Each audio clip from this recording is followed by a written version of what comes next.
everybody, welcome to today's edition of On the Spot. Today we're going to create a fun 12 by 12 vintagey looking layout using two 4x6 pictures, so you don't even have to crop anything. So go ahead and grab your supplies and let's get started.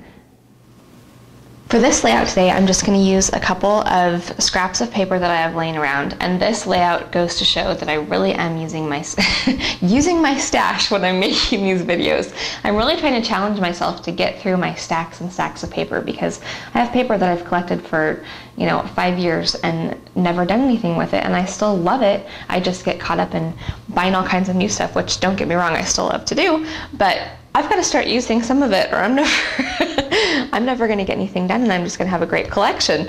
So these papers that I'm using for the scraps are so old that I don't even think they're in print anymore, but I love them. This is a paper by Jenny Bolin that she did for Little Davis Designs, that if you can find it, it's so fun. I love anything that she does.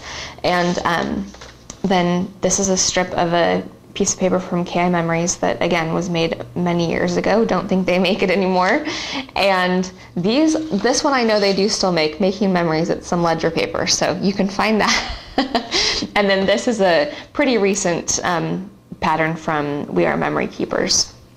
So I've just taken this sheet of Little Davis paper, and let me check the measurements here for you real quick, but I have cut it into about a 9.5 by 4.5 inch piece.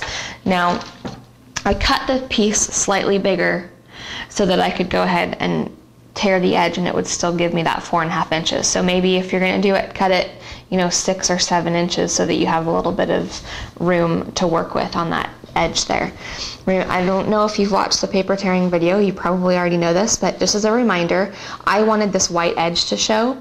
So because I wanted that, the piece of paper that I wanted to use for the page, since I wanted to have the white edge, that's what stayed pushed down, and I pulled up on the other piece as I tore it. Here's a little sample. Okay, so if I wanted to use this piece and I wanted it to have the white edge, I would hold onto that and pull up on the piece I don't want to use, because then that strips away the pattern off of the piece that you do want to use. So that's what I did to this sheet. And I'm just going to take some adhesive and stick that on my page.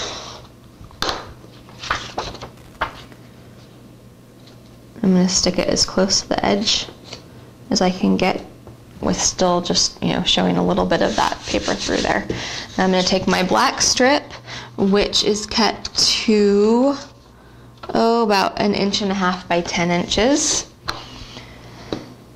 Let me lay my pictures out here again real quick just to make sure. Now, I'm using both black and white and color pictures. I am not afraid to mix those, so you shouldn't be either. And I can't decide if I want to lay that paper under there or the picture under there. I think I will go ahead and lay the picture under there. So I'm just going to adhere this real quick, whoops, to the background.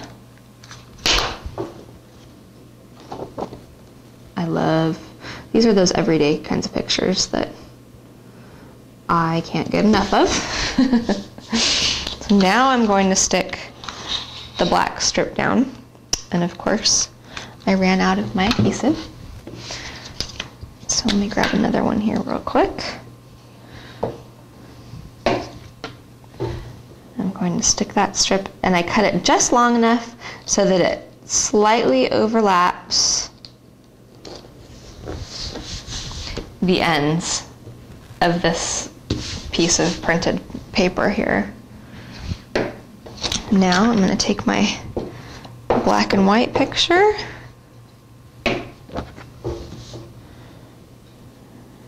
stick that over here, and then I've just torn two of the edges of a little strip of ledger paper because I just liked the way that it looked with this layout, kind of had that vintage feel. This strip is about 4 inches by 5 inches. And I'm also using, I love these new transparency overlay frames from my Mind's Eye, and I just thought it would be kind of fun to journal on the ledger paper, and then just to add a little interest to it, just overlay it with the transparency, just to add some more interest to the page. So I'm not going to adhere that yet because I obviously haven't done my journaling, but that's just to show you, give you another idea for using these frames. And then to stick it on the page, I'm just going to use staples because I think that staples work well with this layout, and that's an easy way to adhere transparencies because then you don't have adhesive that gets messy and shows through. So anyways, I hope that that was a fun and easy layout for you, and I can't wait to see what you create. Thanks for watching. Have a great day.